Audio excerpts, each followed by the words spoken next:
le vlog numéro 17, les questions à se poser pour créer un challenge de qualité.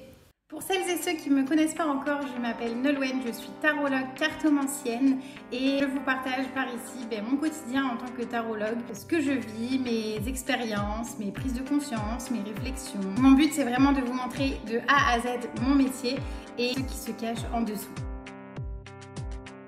Bonjour à tous et bienvenue. Je suis super contente de vous retrouver cette semaine. C'est bon, j'ai le temps de faire des vidéos face cam, donc je vais pouvoir vous parler du sujet que je voulais aborder déjà la semaine dernière. Pour ceux qui ne sont pas au courant, j'ai créé un challenge et du coup je voudrais vraiment vous communiquer pourquoi créer un challenge, que vous soyez salarié, auto-entrepreneur, que vous ayez besoin de créer un événement, que vous soyez dans une association, ça peut vraiment servir pour tout type de situation. Je vous invite à regarder jusqu'au bout de la vidéo. Si vous voulez, cette vidéo elle est divisée en chapitres, donc vous pouvez sélectionner le chapitre qui vous intéresse le plus si vous n'avez pas envie de tout regarder. Je vous laisse donc avec les vidéos de la semaine et on se retrouve juste après. Alors j'ai un rendez-vous qui s'est annulé ce matin, donc du coup ça m'a permis d'avoir un peu plus de temps pour faire tout ce que je voulais gérer. Du coup je fais des posts, en fait je me prépare des posts en avant. Je me suis aussi fait un petit calendrier éditorial, alors on verra si j'arrive à le mettre en place parce que c'est vrai que depuis quelques mois, enfin depuis le lancement en fait finalement, j'essaie de trouver un rythme sur les réseaux sociaux pour voir quand est-ce que je poste, etc. TikTok, même si j'ai fait la veille, je vous l'avais dit dans un précédent vlog, je vous avoue que pour l'instant, je me suis pas penchée sur ce que j'allais reposter dessus, sur les lives que j'allais faire, etc. parce que j'ai pas pris le temps de le faire tout simplement. Sur Instagram, Facebook et LinkedIn aussi, j'ai oublié, tiens.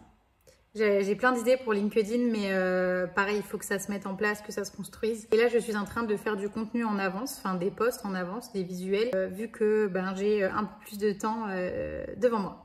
Sans grande surprise, j'ai continué à réviser ma psychologie générale, donc je finis le gros chapitre sur la psychologie de l'enfant. J'ai pas révisé autant que je souhaitais cette semaine, mais c'est pas grave, je vais essayer de me rattraper durant l'été. Ensuite, je suis passée au Cosmic Timing de Dare to Shine, donc d'Audrey, donc c'est de l'astro. Là, j'avais mon thème astral, donc business et natal, pour voir un peu comment je m'organise dans l'année, dans quelles énergies je suis, pareil aux pleines lunes, aux nouvelles lunes. Donc moi, je suis vachement là-dedans. Donc là, cette année, mon but, c'est vraiment de noter tout ce qui correspond, qu'est-ce qui est intervenu pour ensuite m'organiser.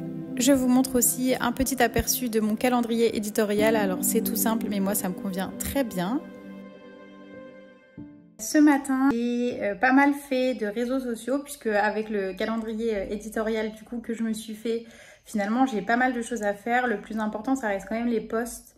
Après, je me suis mis des petites tâches quotidiennes pour aimer des publications de clients potentiels, mettre des commentaires, etc. Et en fait, ça prend énormément de temps. Donc, du coup, je vous avoue que je me mets pas vraiment la pression par rapport à ça. Je me dis, si je fais pas tout, c'est pas grave, mais il faut que je fasse minimum au moins un réseau social où j'arrive à faire une journée que je m'étais prévue. Là, on va plastifier l'affiche du salon du 6 et 7 juillet à Saintes, donc salon du bien-être auquel je participe. Donc je vais la plastifier pour l'avoir déjà sur le salon et ensuite parce que je vais aller donc dans ma ville, dans les commerces, tout ça, pour essayer de vendre des tickets de tombola, puisqu'il y a une tombola sur le salon. Et donc du coup, ça va me permettre aussi moi d'échanger avec les commerçants. Je vous avoue que je suis un peu stressée quand même. C'est pas grave et je vais essayer donc de leur vendre tous mes tickets. Voilà. Et donc l'affiche qui est plastifiée, pardon, elle va servir à dire est-ce que vous connaissez ce salon, est-ce que vous venez, etc. et à engager la conversation. Bon allez, c'est parti, j'y vais. Je vous avoue que je stresse de fou. Après, j'aime bien aller parler avec les gens et tout, mais là, c'est dans un but différent. Donc voilà, grosse sortie de zone de confort, mais des fois, il faut y aller. Voilà, c'est comme ça. Puis je me dis, la peur, elle est là pour me protéger, mais là, j'ai pas besoin de protection, j'ai juste besoin d'y aller, donc j'y vais. Bon, alors je viens de revenir et j'ai super chaud. Vraiment, il fait trop chaud là dehors chez nous. J'en ai pas vendu beaucoup, malheureusement, une heure et demie. Je suis contente d'y être allée, donc même si je me suis pris plein de non, j'ai aussi eu des oui, donc c'est cool. Aujourd'hui, c'est assez chargé puisque donc ce matin, il y avait tournage des vidéos YouTube. Ensuite, de 10h à midi, donc là, dans quelques minutes, j'ai un call avec les entrepreneurs que je vois une fois par semaine ou à peu près, en tout cas, quand on peut. À 15h, je fais du bénévolat pour mon asso de théâtre Et donc là, il y a les enfants ados qui préparent une représentation pour vendredi soir. Et du coup, en fait, j'aide voilà, au maquillage, à l'accompagnement des enfants, tout ça. Ça va être une première pour moi. J'ai hâte, mais je pense que ça va être très dynamique et ça va demander beaucoup d'énergie. Donc j'ai ça de 15h à 17-18h, je crois, à peu près. De 19h à 21h, bah, j'ai théâtre, moi, pour mon groupe et pas de spectacle prévu, hein, mais juste... voilà, j'ai du théâtre quoi. Donc du coup, ma journée va être assez remplie et beaucoup remplie de théâtre et de sociabilité.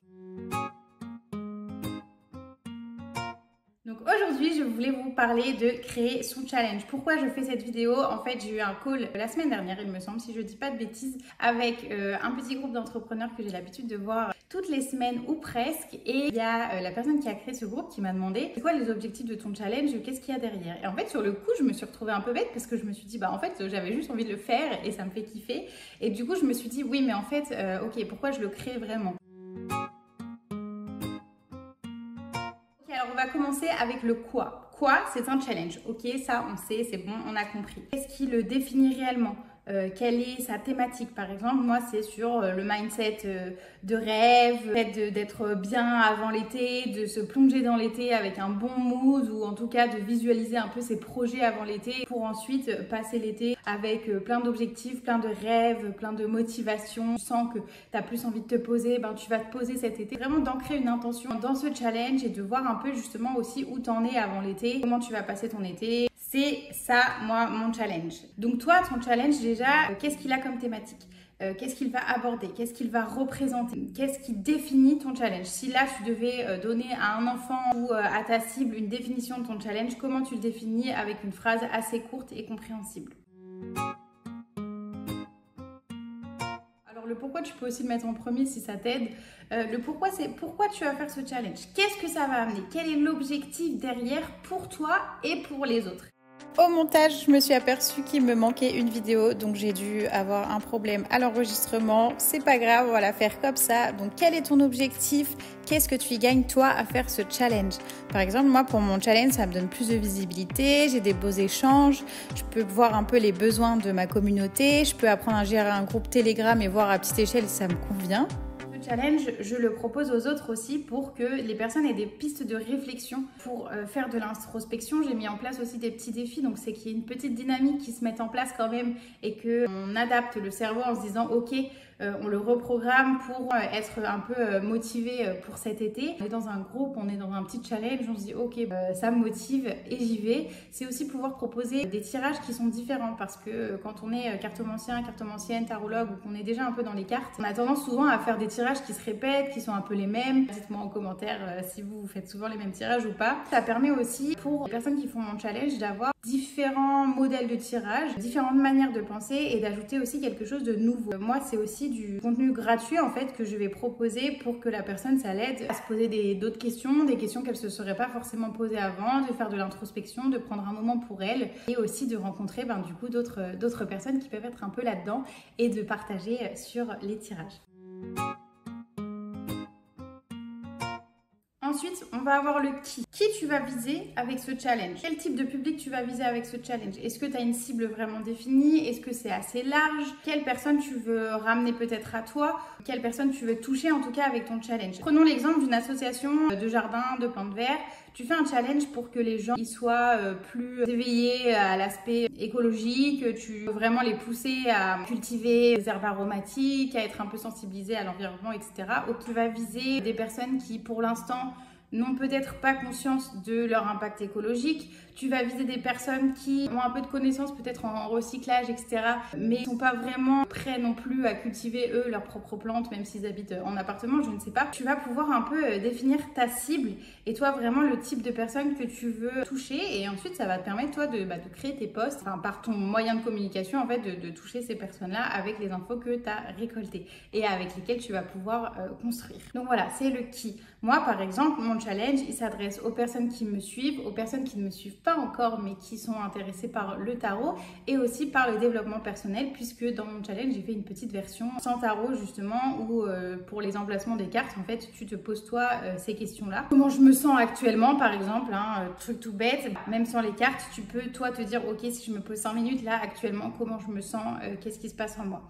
Tu peux aussi le faire avec les cartes et sans les cartes. Tu peux le faire plusieurs fois. Donc c'est ces gens-là que je touche et c'est des gens qui sont intéressés par le tarot et qui veulent communiquer autour du tarot, rencontrer des personnes qui vont aussi faire des tirages. Ça peut être des tirages même de cartes oracle puisque du coup c'est ouvert à tous les jeux. Enfin c'est assez large. Tant que tu as envie de faire de l'introspection, que tu as envie de t'es intéressé par les cartes, même si tu les utilises pas forcément, voilà, c'est un peu ce public-là que je touche. Maintenant qu'on a fait le quoi, le qui et le pourquoi, on a le comment. Comment tu vas faire ton challenge? Alors ça, c'est une grosse partie aussi parce que ça va dépendre encore une fois de qui tu es, de ton pourquoi, de qui tu veux atteindre. C'est-à-dire que quelqu'un qui fait un challenge en présentiel ne va pas s'organiser de la même façon que quelqu'un qui fait un challenge sur les réseaux. Donc moi, j'ai fait le choix parce que c'est beaucoup plus simple, hein, ça va toucher plus de monde aussi. J'ai fait le choix de mettre ce challenge sur les réseaux par le biais de réels, par le biais de publications et par le biais d'un groupe Telegram où les personnes qui le souhaitent se mettent sur le groupe et on échange sur les tirages, les réflexions, etc. J'aurais pu faire uniquement des posts, mais j'ai préféré aussi faire des réels. J'aurais pu faire uniquement des tirages, mais j'ai ajouté des défis. Voilà, pour mettre un peu plus de dynamique. Encore une fois, on est tous différents, donc chacun fait à sa sauce. Si tu fais un challenge en présentiel, je fais mon challenge par exemple le 8 mars. Mais il me faut du monde qui vienne à ce challenge. Donc comment je vais communiquer pour ensuite avoir du monde et une fois sur place, comment j'organise mon challenge pour que ce soit qualitatif et que ça apporte ses fruits et que les gens aiment et peut-être en parlent autour d'eux pour une prochaine édition par exemple. Ça va être aussi, ok, mon challenge, maintenant que je l'ai, comment je vais le mettre en place? Bon, avant de le publier, avant de le montrer à tout le monde, ce challenge, je vais en parler un petit peu. Ça va être un peu de saupoudrer l'information pour que ça rentre un peu dans les esprits et quand ton challenge il sort, les gens se disent ah oui, mais c'était le challenge dont elle avait déjà parlé. Ou si tu le fais en présentiel, ah mais oui, j'en avais déjà entendu parler il y a un mois, ah, je ne me suis pas encore inscrit, ok, je vais m'inscrire et je viens. Moi, je fais mon challenge à travers des posts, des réels. Mais ça peut être aussi, toi, tu vas organiser en présentiel un jeu, une chasse au trésor par exemple, et dans cette chasse au trésor, tu as plein de petits défis, de petits challenges. C'est vraiment dire, ok, à l'intérieur de ce mot challenge, qu'est-ce que je mets comme épreuve ou comme étape? Comment je communique dessus? Comment je l'organise? Comment je le mets en place? J'aimerais aussi te parler de toi, comment tu t'organises. C'est-à-dire que moi, je sais que mes premiers tirages et mes premiers défis, en fait, je les fais au fur et à mesure.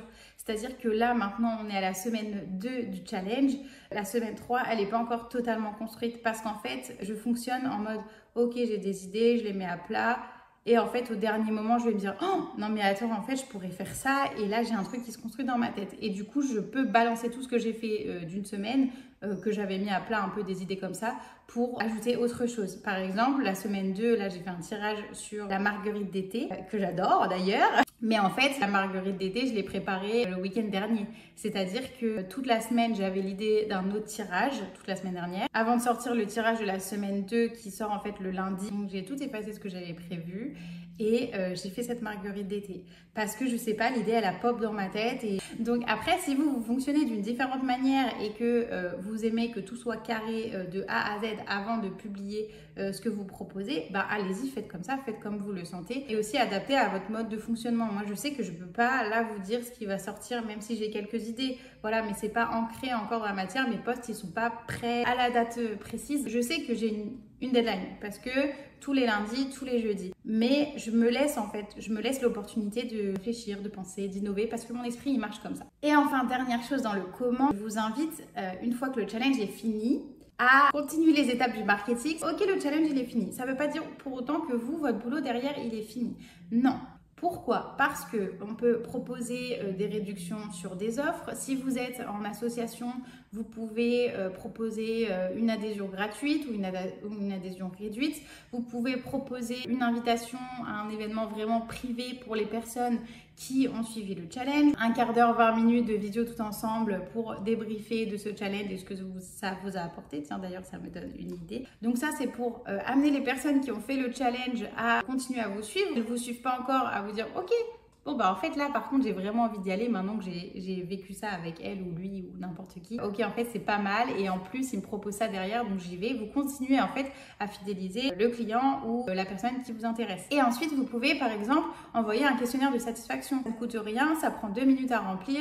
Si les gens, ils sont sympas, ils vont le faire. Vous pouvez demander, bah ok, qu'est-ce que ça vous a apporté? Qu'est-ce que vous auriez aimé en plus? Mais ça peut vous apporter, en fait, plein de petites informations. Dans ce comment encore, pour les personnes qui ont participé à votre challenge, je vous invite à garder ces contacts, à faire une petite fiche en vous disant par exemple un tel avait participé à ce challenge. Comme ça, si vous faites un événement en lien avec ce challenge ou même l'année prochaine, vous faites quelque chose qui, une deuxième édition ou quoi, en fait, vous avez déjà ces personnes-là qui avaient participé, qui peut-être étaient super intéressées pour en refaire un, à qui ça a plu. Et donc, vous dites, ok, bah en fait, ces personnes-là, je vais les recontacter en priorité parce que c'est ces personnes-là qui étaient investies dès le début avec moi.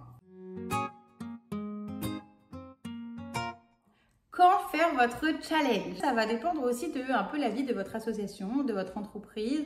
Si vous êtes salarié, vous pouvez le faire à votre travail. Hein. Si ça apporte de la plus-value, vous pouvez organiser un challenge à votre travail. Pourquoi pas? Ou avec vos collaborateurs. Ça peut mettre un peu de communication interne et de la cohésion dans l'équipe. Voilà. Le quand, vous allez le penser stratégiquement. C'est-à-dire que soit vous vous en fichez totalement et c'est ok, vous faites ce que vous voulez, je ne suis pas là pour juger et moi je l'ai fait un peu comme ça d'ailleurs, même si finalement pas tant que ça, je vais vous expliquer pourquoi. Soit vous le faites parce que derrière il y a des choses qui vont se passer. Si vous êtes une asso et que vous avez prévu un big event, je sais pas moi je vais dire en décembre, ben votre challenge vous pouvez le commencer en octobre ou en novembre parce que toutes les personnes que vous aurez ramenées entre-temps avec ce challenge ou que vous aurez fidélisé avec ce challenge, elles auront encore plus envie après de venir à votre événement de décembre. Si vous lancez votre entreprise en mars et que avant de lancer l'entreprise, avant de vraiment publier vos offres, je ne sais pas, ou annoncer une nouvelle offre, vous pouvez aussi lancer le challenge quelques semaines ou quelques mois avant. Les personnes, elles arrivent, vous les fidélisez et bim, elles arrivent et oh waouh, une nouvelle offre déjà, c'est fou. Et en fait, moi, je n'avais pas réfléchi à tout ça, mais quand la personne, elle m'a demandé mais quels sont tes objectifs et tout, je me suis dit bah en fait, là, je suis en train de préparer un gros projet. D'ailleurs, je vous avais dit que ça sortirait en juillet. Bon, finalement, je vous avoue que j'ai pas trop le temps de me poser sur ce gros projet. Donc du coup, il va peut-être être décalé en août. Mais en tout cas, ça prend forme et même si c'est pas posé à plat, ça fait son petit bout de chemin, mais j'ai hâte de vous proposer ça. J'ai trop hâte aussi parce que les entrepreneurs donc, avec qui je parle m'ont dit que c'était une super bonne idée. Donc vraiment, j'ai envie de vous le proposer. Bref. Là n'est pas la question, mais ça veut dire que toutes les personnes qui participent en ce moment à mon challenge, d'ailleurs coucou si vous êtes là, une fois que le challenge il sera fini, bon il y aura peut-être un moment de pause parce que je suis à la bourre, mais il y a quelque chose qui va sortir dans pas longtemps. Il y a quelque chose qui va pouvoir leur attirer le regard dans pas longtemps et peut-être que ça va les intéresser. Et en tout cas, derrière, il y a quand même une suite logique en fait à ce challenge. Et après, dans le quand, on peut aller encore plus loin et se dire, ok, mon post, je le publie à quelle heure, je le publie quel jour. Vous pouvez creuser davantage, bien sûr. Donc, si vous voyez cette vidéo, que votre challenge, il n'est pas encore fait, que vous savez pas trop quand vous allez le faire, mais vous avez envie d'en faire un, pensez vraiment à la temporalité, très important. Aussi, quand je dis quand, c'est combien de temps il va durer ce challenge. Combien de temps c'est faisable pour vous d'alimenter ce challenge, désolée pour les sirènes, produire de nouvelles choses, de fidéliser les personnes qui font ce challenge ou votre communauté. Est-ce que vous le faites sur toute une journée? Est-ce que vous le faites sur toute une matinée? Qu'est-ce que vous pouvez gérer? Qu'est-ce qui est gérable pour vous? Combien vous avez de personnes autour pour vous aider à faire ce challenge? Enfin voilà, il y a plein de choses à prendre en compte. Si vous faites justement un 30 jours sans sucre, ben, il faut les définir ces 30 jours. Est-ce que 30 jours ça va être faisable? Est-ce que c'est pas mieux de le faire pendant 15 jours? Est-ce que vous voulez le faire pendant 3 mois? Enfin voilà, c'est aussi la temporalité de quand est-ce que vous allez le lancer, mais aussi lui, combien de temps il va durer. Où est-ce que vous allez faire votre challenge? Si c'est en présentiel, ben, il vous faut peut-être un lieu. Il vous faut un lieu qui soit attrayant pour votre cible et pour ce que vous avez prévu pour le challenge. Il faut un lieu qui soit accessible. Vous le faites sur les réseaux. Ok, vous allez le faire sur quel réseau? Vous allez le faire sur Instagram, vous allez le faire sur Facebook, vous allez le faire via un blog, vous allez le faire sur YouTube. Moi, j'ai choisi de le faire sur Instagram, mais aussi sur Telegram. Et ensuite, ça va être ok. Les vidéos que, par exemple, vous allez filmer. Est-ce que vous avez un endroit où vous préférez les filmer? Est-ce qu'il y a un endroit où ça va être plus agréable à regarder? Par exemple, moi je sais que l'intro en fait de mes vidéos défis a été filmée chez ma mère dans le sud parce que j'étais là-bas, et en fait le cadre il est plutôt sympa, c'est dehors, il faisait beau, il faisait chaud. Et si vous voulez aller plus loin, alors moi c'est pas un facteur que j'ai mis dans mon challenge, mais vous pouvez aussi vous dire, si c'est les autres qui font ce challenge, où voulez-vous qu'ils le fassent? C'est-à-dire, je reprends le principe là, des géocaches où les gens ils vont trouver avec une carte un endroit caché en fait, où il y a des petites boîtes et on peut mettre des objets dedans. Là en fait c'est un peu un challenge quelque part parce que les gens doivent trouver cette boîte et mettre un autre objet. Le lieu là il est défini, le lieu il va être sur des points précis et c'est les gens qui vont se rendre à ce lieu là. Les gens ils viennent pour trouver la boîte. C'est vraiment réfléchir à tous les aspects du où vous voulez vous faire votre challenge ou où vous voulez que les gens fassent votre challenge. Alors voilà, on a fait le tour, je pense. J'espère avoir été assez claire, j'espère que ça pourra vous aider et vous motiver si vous voulez faire un challenge. Si vous ne me connaissez pas encore, j'espère que cette vidéo vous a plu, que vous avez envie d'en voir d'autres. Également, si vous avez regardé jusqu'au bout de cette vidéo, je vous en prie, mettez un petit commentaire, un petit like ou quelque chose pour me booster, pour me donner de la visibilité, pour me dire que vous êtes là, que vous regardez ces vidéos. Ça me fait toujours plaisir et en plus, ça me donne de la visibilité et ça me motive à partager davantage. Donc, je vous fais des bisous et je vous souhaite un bon week-end. Ciao, à la semaine prochaine. Et avant qu'on se quitte, je voulais t'inviter à venir participer au challenge de tarot que j'organise sur Instagram. C'est gratuit, donc n'hésite pas. À la découverte du tarot, c'est fini pour aujourd'hui. Merci d'avoir regardé jusqu'ici.